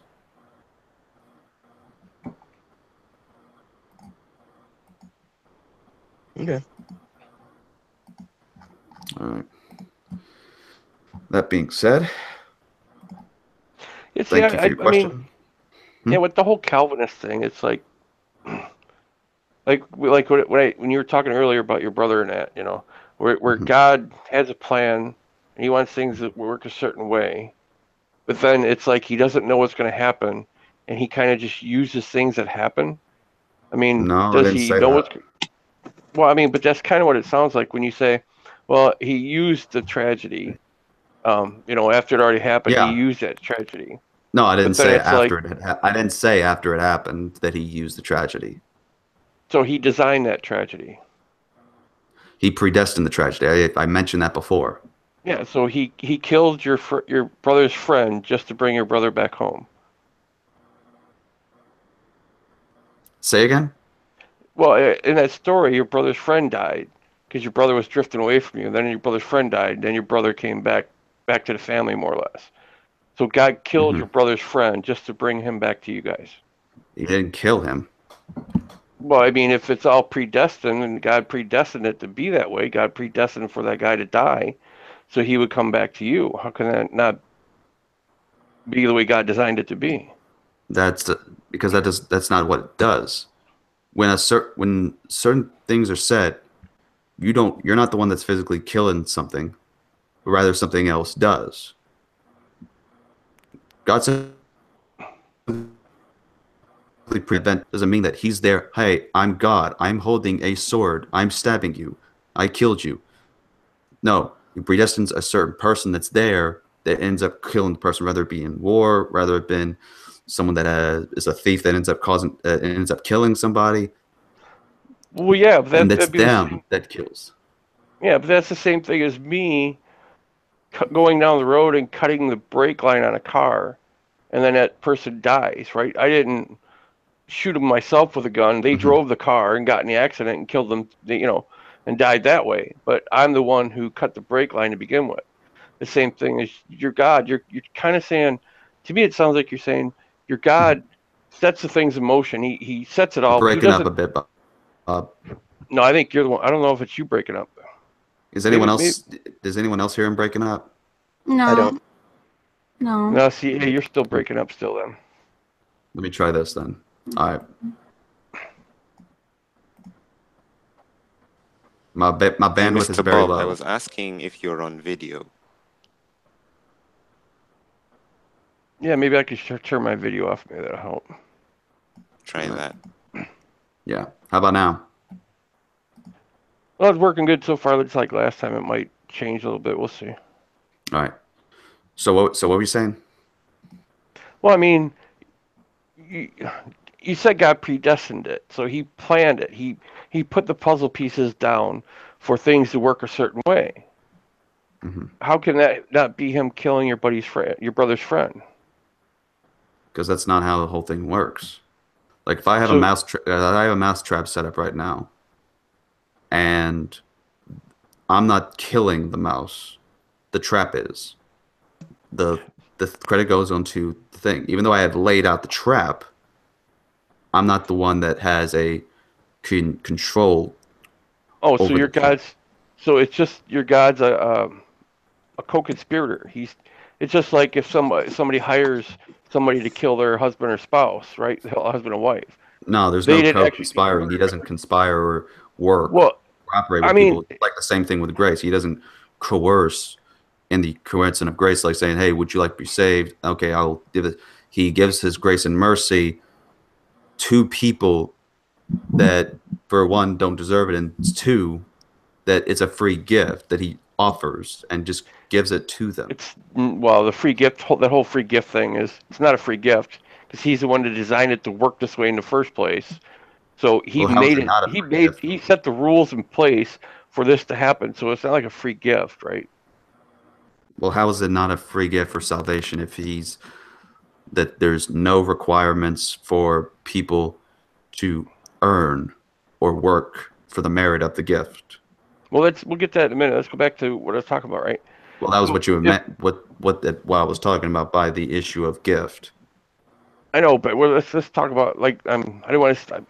I think we're getting off what we were talking Hmm. about with God predestined things to work a certain way, so your buddy would die, your brother's Hmm. friend would die to Hmm. bring your brother back to the family. Hmm. That would be the same thing as if I hired somebody to kill my wife. If I was married, if I hired somebody to kill my wife, I didn't actually kill my wife. Someone else killed my wife. Mm-mm. But that other person wouldn't have killed my wife if I wouldn't have hired them to do it. That's the same thing as you're saying God does. God doesn't actually take the life of the person himself, but he sets things in motion for it to happen that way. That's the same thing as him doing it. I don't see how you don't understand that. Well, that's a category area, because in one portion, God just simply predestines things to occur without the coercion of certain people, and even without them thinking that they have done it. Even the conversation and every single word coming out of our mouth is being predestined by God. Doesn't mean that what you're saying is what he's saying. That's not how it works. Well, there wouldn't be any option for coercion because it's predestined. All right? Mm-hmm. It's already we don't have the choice to do it or not. The choice has already been made for us. So no, the choices aren't being made for us. We just simply do what comes by nature and what will naturally come to us. If it's been predestined, can we do otherwise? If it's been predestined, we can't do otherwise.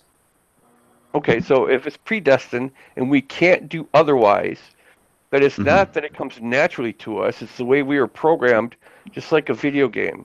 We can't. No, that's the issue about it coming naturally. Just like I cannot fly. That's simply that one thing that it's because of the nature I have as a human being that I have the inability to fly, and I cannot choose to fly. I can walk or I can run. And those are the two options I'd be given, and depending on the circumstances, I will most likely be inclined naturally to choose one over the other. But I most certainly cannot choose the ability to fly. Out of all the things of transportation I can use, whether it be walking, running, or even having access to a car that takes me somewhere. So who gave you the nature to do the things you do? Who gave me the nature to do the things I do would be the creator that has given me the body that I reside in. All right, so which is God. So you're trying to say you can only do what you can do by your nature. Well, your God gave you the nature for you to do certain things a certain way, right? So how is that your God not making you do something? Because if you had a different nature, you wouldn't have done that. So if God gave you a different nature, you wouldn't have done that, but he gave you the nature for you to do a certain thing. I mean, it's just a computer program. He programmed you to work out a certain way, so everything. Yeah, and I don't think I would talk to any computer program that would agree that that's them making them do something, but just rather leaving them in their natural state or in their natural ability that they have. Something would be him holding a gun or some kind of spiritual weapon to their head saying and whispering to them, you better do this or else. Rather, he simply allows them to roam around and make the choices that they make that come naturally and allow that to occur, even though it has been predestined. He's given them the bodies as well as the nature that they have. How can they make a choice if it's already been predestined for it to occur? They can't choose not. They can't choose not to. So if something's predestined, it can no longer be declared a choice.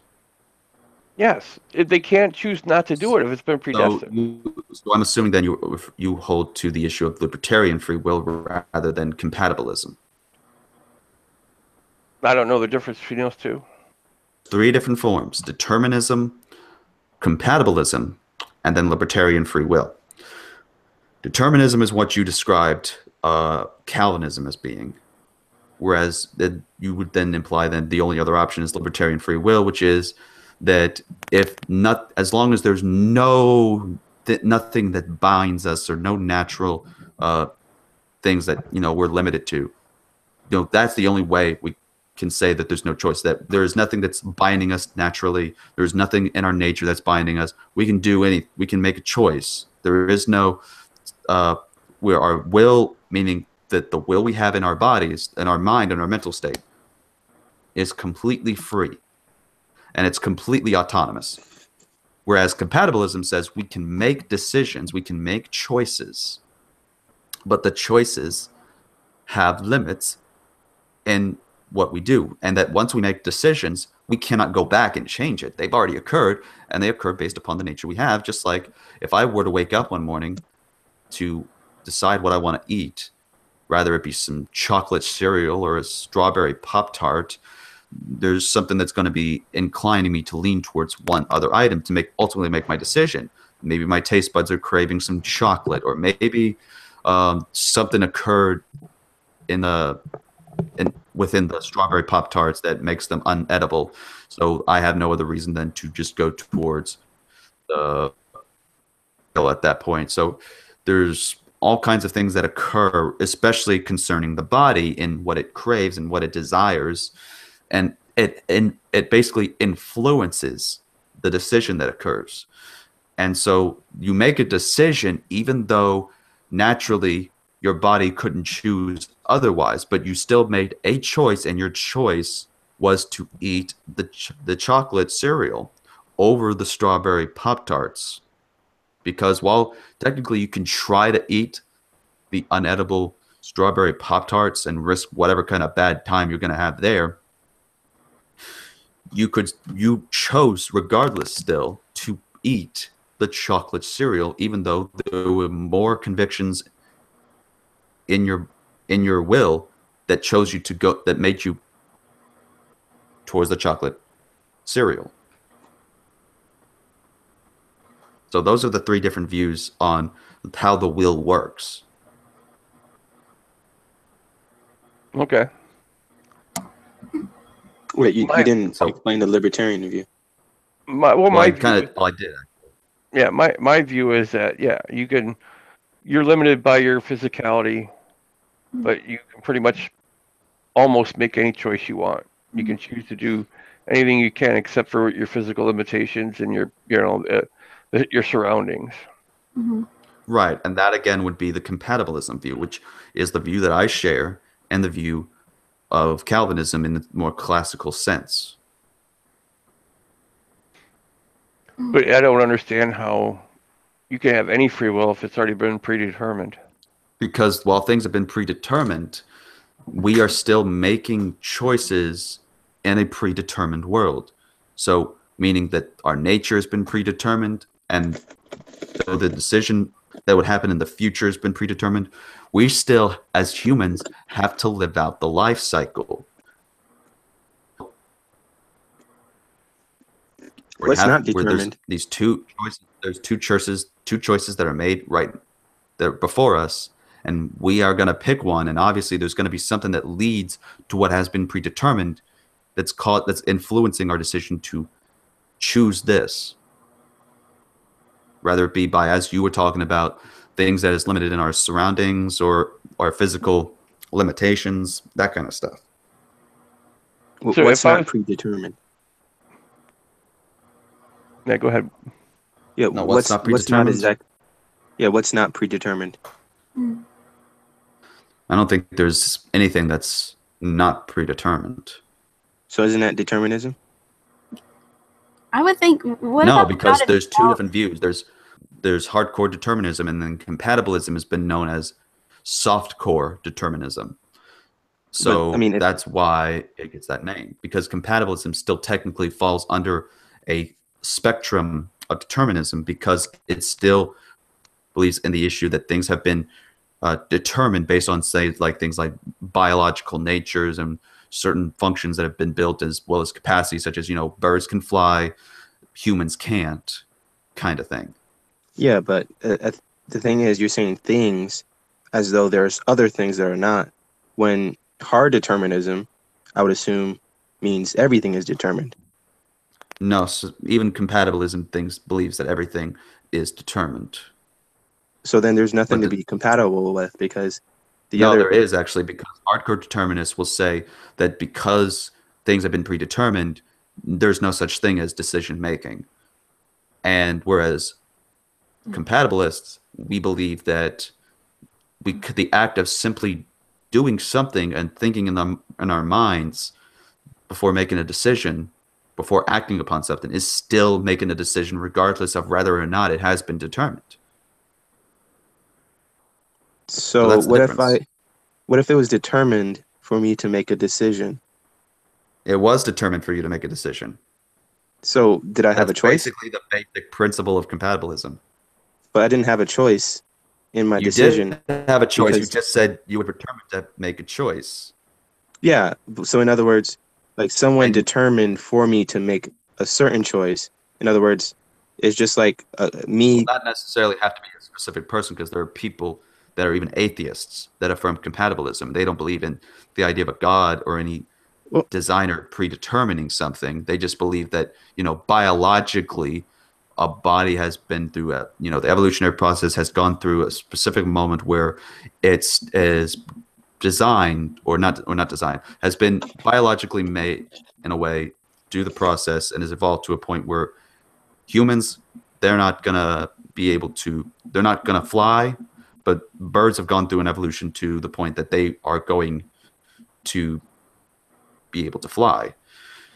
So some creatures have some things that they're able to do, some aren't. Some have even gone to a point of degrading where they can't do certain features anymore. Like what they say about the evolution of the whales that I had brought up on point. They evolved from land marsupials. The final evolution point on them, according to that, is that they're no longer able to go on land. The whale and the dolphin that share the common ancestor with the marsupial, they share that bloodline, but they're not able to, be walking on the land anymore. They can only swim in the water and briefly come up for the air. So going back on point, though, is that so, you don't have to just be a religious person, but even then, when something's predetermined or predestined, you still have an ability to make a choice. Just like I'm looking at a water bottle in front of me right now, and I have a choice to either just keep it there off of my computer or off my desk. Right now, I'm not going to do it. And the reason why is because, one, waste of time. Two, would probably make some background noise that's unnecessary. And three, well, I mean, just simply, why would I need to do it? Well, okay. And also, four, to prove it on the point of an analogy. Well, do you have a choice to go to heaven or hell? Do you have a choice to go to heaven or hell? You are given that choice, yeah. So, if God, like, do I have a choice to accept Jesus in my heart or reject him? Yeah, God gives you that choice whenever the gospel message is being provided and being presented. Okay, so to me it just sounds like it just sounds like libertarian free will, because that's you have a choice. Libertarians and compatibilists that are Christians will share that same common point of view. But then there's the other philosophical points that will go deeper about it, though. So God doesn't make our choices for us, correct? God doesn't make our choices for us, though he has predestined what will occur. We're still held accountable. We still make our choices. Okay, so did we Adam still have a choice? Choose So our did Adam predestined have choices. a choice? Could Adam choose otherwise, like to not fall? Adam could have chosen otherwise, but he chose what had been predestined to occur. Okay.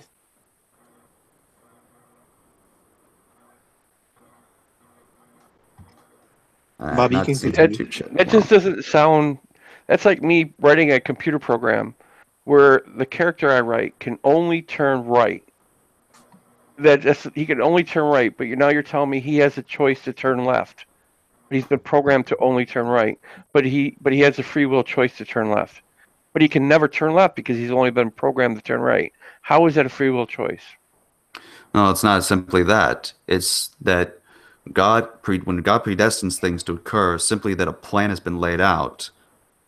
That we're not simply having our system structured as well. We're simply, everything in the world has been predestined from even the trees are going to do something, and we're simply left in a state of what we do natural. So in other words, if we're created in a certain way, then God is simply going to work with what we got and work and just let it naturally allow what happens. By, for example, if no certain person just likes chocolate over strawberry and has two different Pop-Tarts, a chocolate and then a Jolly Rancher flavored Pop-Tart, person's most likely going to choose the chocolate every time unless certain circumstances come that alter his, then choose the Jolly Rancher Pop-Tart, such as maybe he's out of chocolate Pop-Tarts and he forgot to go to the store to buy some.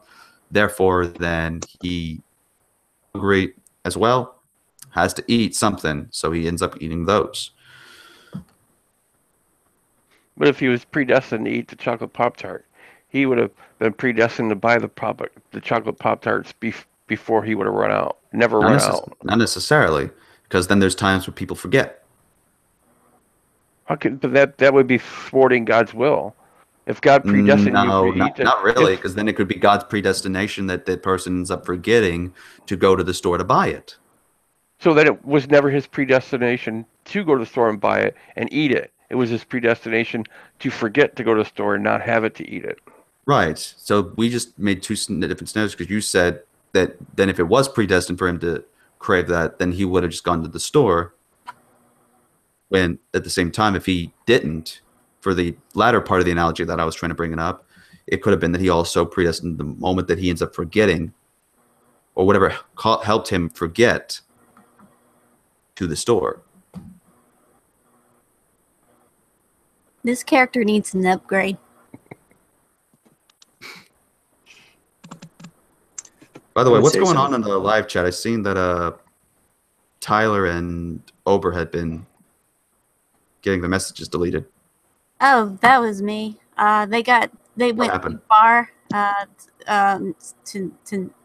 to resort to name calling, and that's why I did it. Like, to who? Let me see.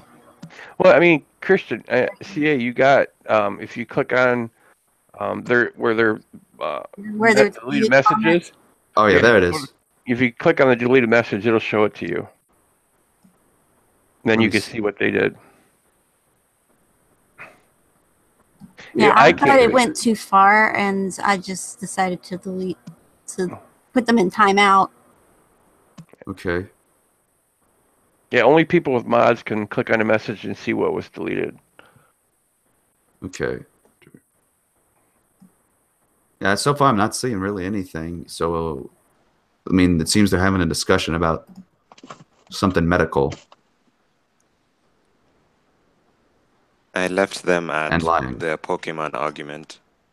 And I was thinking it was kind of ridiculous for them to be so off topic when we're having the theological discussion. Well, I mean, they're allowed to have whatever off topics that they want to discuss. Mm-hmm. I mean, as long as it doesn't get too, if it gets too crazy, just at least bring it to my attention first before anything goes on next time. Okay, I'm sorry about that. No, you're good. You're good for now. All right. So we only got like about a few more minutes left. So anything you want to finish up on the topic, Bob? No. I mean, that's... You sure? Yeah. Yep. I mean, we just been going over back and forth a little bit, and I don't think we're getting anywhere. I mean, maybe after I sit back and think about it, maybe I'll think of a different way we can discuss it, but right now I got nothing. Yeah. Or to agree to disagree. Yeah. Well, I mean, there's always one recommendation that I would suggest. I mean, I say it the third time. In fact, you know what? I'm not going to say it again. I'm just going to send it to you on the deal. A place that has a lot of books that go into detail about Reformed theology. You can just simply just do a search on whatever kind of thing or topic that they write about, and they'll be able to explain it, or at least provide arguments or something for you. So let me just. I had a big can of worms There you go. actually to bring up. All right. You'll be then the last discussion we'll conclude the episode on. Lay it on me. Well, considering the God that Calvinism presents, isn't it possible that I guess this God can actually be Allah and all these false gods and just merely lie to people, not because evil, but because he can do any sin and magically say, well, he has the right to do it. No, I don't see how that would be possible. Well, like, for example, God could, like, kill someone, or, like, someone could be innocent and he can just, zap them and do whatever. Or Yeah. he could he could, like, cause Lucifer to fall, even though Lucifer, was innocent. Like, he wasn't doing anything to deserve being pushed to the fall. So, I mean, he But that's could. not just a Calvinistic thing. I mean, even Arminians and every other theological branch would have to reconcile that, because that's a question that everyone of every apologetic field, whether Calvinistic or Arminian, has had to deal with. Well, I mean, they simply just say, Satan, he made his own choice. Therefore, God is not to blame for the choice. But in Calvin, but even then saying Satan made his own choice, but then you say, what if God just lied about that? Then this objection could be, well, what if everything in the Bible is actually a lie, and that the devil is actually a good guy and God's actually the evil one? That's been the objection I've heard many times, even when I was an Arminian, and even my friend that is an Arminian that I preach with, Hunter, is said. Well, that could be possibly true. The thing is that the theological basis for, why God would do that would not be there. There'd be no reason for him to do that. But in Calvinism, there's perfect reason why he would do that and still be guiltless. Which is what? What's the difference between Arminianism and Calvinism? Well, the Calvinism justifies God as, well, God can do sovereignly whatever he wants, whatever he pleases, even if we consider it as evil. So in other words, God doesn't have to keep his own commandments. He's not consistent, like, not to his own laws. Because even again, that same argument goes towards the Arminians, because again, people say that God doing something like the flood of Noah was a wicked and immoral act. Well, and the slaughter of the Amalekites in 1 Samuel. Like, I've had a Muslim Marshall end up saying, this is proof that your God disobeys the commandment of do not kill. He commands these people to kill. He commands them to kill donkeys. What did donkeys ever do to you? And so the difference is they viewed that as evil, and that was what they would say to you. Even in your view, they would say that just what the Bible says there, that God is evil and contradicts his own commandments, without having to get into explicit views about Calvinism and Arminianism. That's just one objection that people can use, that say that God is somehow deceptive and breaks his own rules, but saying, but I'm good. Yeah, so then, okay, so let's say that's the case. What would you say? Why would you say that God would never do that? I didn't say that God would never do that. I believe he did order the Amalekites to be slaughtered, because that's what the Bible says. Not the Amalekites, because we already assumed that it was a good thing. Like, it's like executing, let's say. Right, but then what would you say to the people that would say that it's a contradiction between the commandment that God says, thou shalt not kill? Well, no, it's actually thou shalt not murder, which is to wrongfully kill someone. Right. But to kill, like, innocent people, the whole idea of him, killing the people in the flood is that they were not innocent. So we already explained that. They would say that they were innocent. Regardless, I'm talking to you, because you already know that they're innocent. But you're bringing up an objection Well, I'm not talking to those guys. I'm not talking to those people. No, I'm not saying that. I'm saying you're basically acting like and bringing this objection up, because that's what they'll bring up. No, I'm not acting like them, because I don't have their assumptions. I already know that, the people that, as far as the Bible concerned, that the reason why he did destroy them was because their iniquity like fill the cup, as he says in, I believe in Genesis chapter 15. So there was a point Right. of, things that they were doing that he could not just allow them to keep on doing.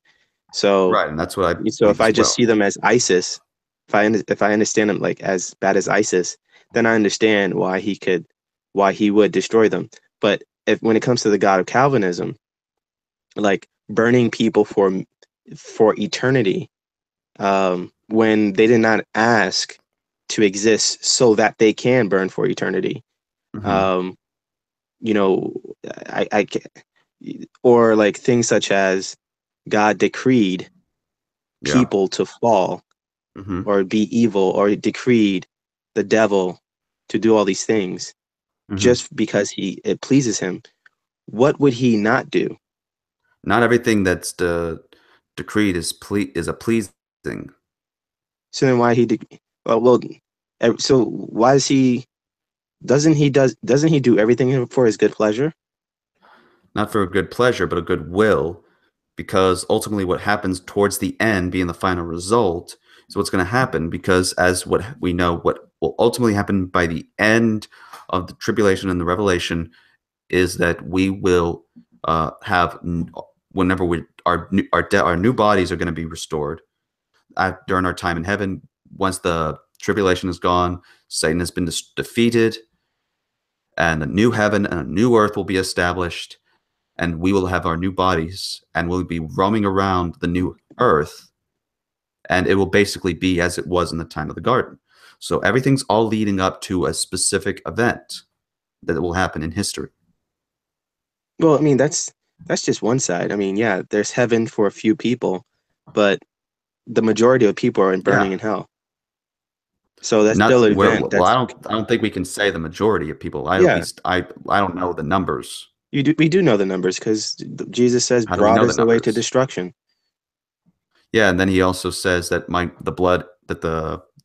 the cup of the wine is his blood, which is shed for many. Yeah, many doesn't mean the majority. Right, but at the same time, the Greek word can imply that as well.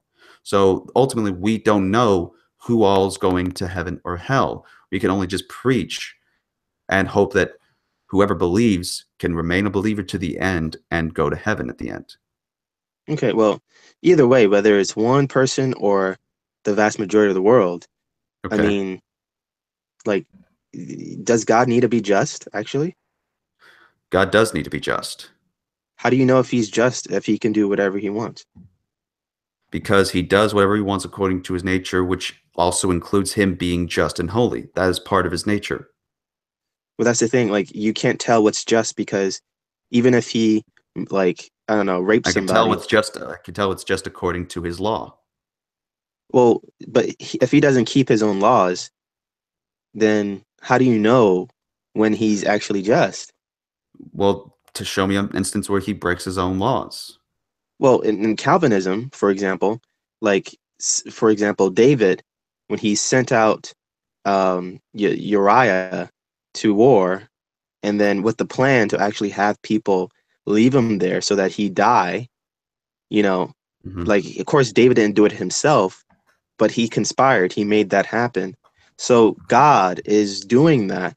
He is conspiring with with whatever he's doing, causing millions and billions of people to be predestined towards hell without even them wanting that in the first place, because he made that happen for, like, before they were even existing. So, like, that's one thing, but you're gonna say, well, he could do that. That it's a. I don't understand your criticism here. What's The the criticism objection? is he did the sin of David. In Calvinism, he's doing the sin of That David.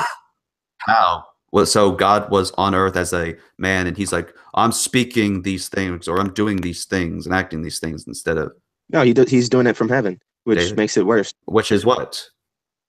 What makes it worse, because if he's doing what Which David is did, what? Which is what?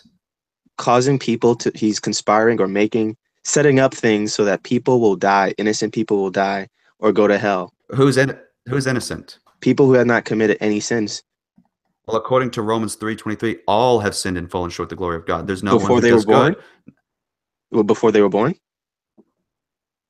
Before they were born. Yeah, I mean, if you're not even alive, you can't claim someone sinned because they Okay, did well nothing then, wrong. okay, then even in that state, you would be under the same guiltiness for your worldview because the Amalekites being slaughtered, God ordered Samuel to kill the infants. Well, of course, one thing a lot of the kids, I mean, we don't know as far as if they're going to heaven or hell or not, but as far as the adults But and so on, were those infants innocent? well, I don't know. You don't know. No. So then what? Then couldn't I just say, well, I don't know if these infants were innocent? Well, you can definitely know as far as like Well, then you why definitely can knows we? that person Why who's can I definitely know those infants compared to the Amalekite infants? well, no, one thing you know that someone who is not born yet is innocent because they haven't done anything. They don't even have a nature. They don't So have a that's nature. yeah. What? I How mean, do they get a nature? well, they get a nature from God, right? But when They does get a it sinful come? nature. When does it come? It comes when God put it in them. Which is when? Well, when they're born. When they're born. So therefore, they have the nature when they're born. So you're saying God planned it when they were born or before? Well, I think you just simply said that they had the nature Well, when they're born. they would have to have it before, right? Because God said He knew them before they were in the womb. Right. He knew them before they were in the womb. But also, when they're born, I mean, you come with everything. You come with the flesh, you come with the bones, you come with the nature. Well, But yeah, you but believe He that He knew. decreed it. Yeah, but He knew that nature before you were born, so He would have had Yeah. designed you with that nature before you were in the womb. So you have Yeah. that nature before you were in the womb. So the nature is then something that is in our spirit. No, no one exists before they're born. No, I was But asking God is the Bob one that. because Bob was the one that brought that up. Well, yeah, because if He knew you before you were born, then you are what your nature is. Because Yeah, but my question is the nature something spiritual? Since you're saying it's before then, and before then we didn't have any physical, material, flesh and blood bodies or anything of that matter, just spirit. well, yeah, I guess it would be your soul. So your nature is in your soul, I guess, something like that. Right. Well, in my opinion, I think we would disagree on that. Okay. So you were saying, Justin?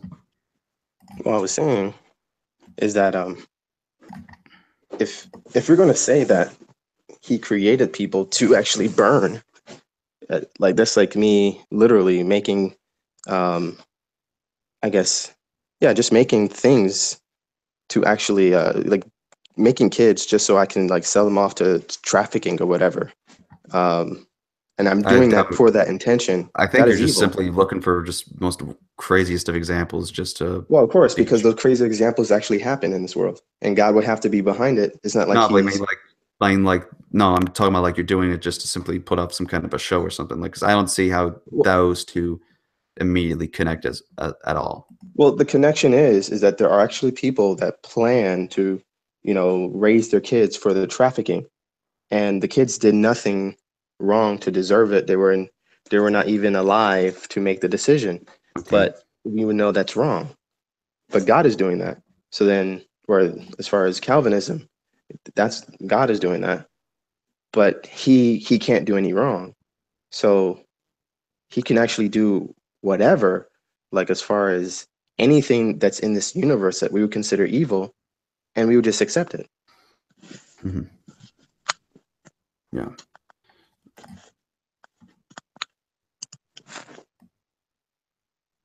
Okay, so obviously we're going to definitely have a different point of view, but also Psalm 58, verse 3 says that the wicked are estranged from the womb. They go astray as soon as they be born, speaking lies. So right there, the passage says that the wicked are estranged from the womb, meaning that the wicked are turned aside to be as a foreigner, which is what the word zular in the Hebrew says, that from the womb, when they're born, and they go astray as soon as they are born.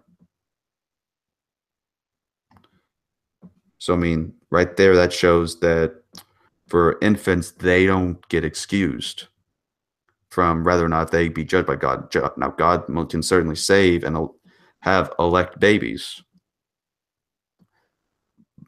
And I think that concerning the infants, they may fit under the certain category of being redeemed and saved. But as far as where the penalty goes, and according to God's word, according to God, they are still guilty, because it says that they are the wicked, they are estranged from the womb, and that they go astray. They start being this wicked that turns from God and they go into sinning as they be born, and they're speaking lies. Well, babies don't speak, and what sins can they commit? Mm-hmm. So I mean, they can't speak lies as soon as they're born from the womb. It has to be a certain point when they can actually start speaking coherent sentences, right? Right. So the latter part is referring to, especially by the time they are then say like the 2 to 3 year old stage, because they're by nature that says they have this sinful nature, and they will lie and tell fibs, such as that, took a cookie from the cookie jar and is lying about it to cover it up. That kind of thing, because they have that nature. But also, I believe the verse also is in reference to the imputation of the sin guilt that has occurred within Adam and from what happened in the original sin.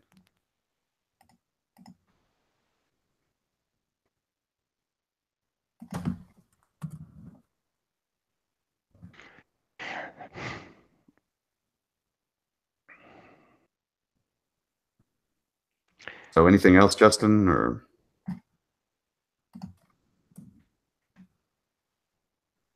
Are you still there?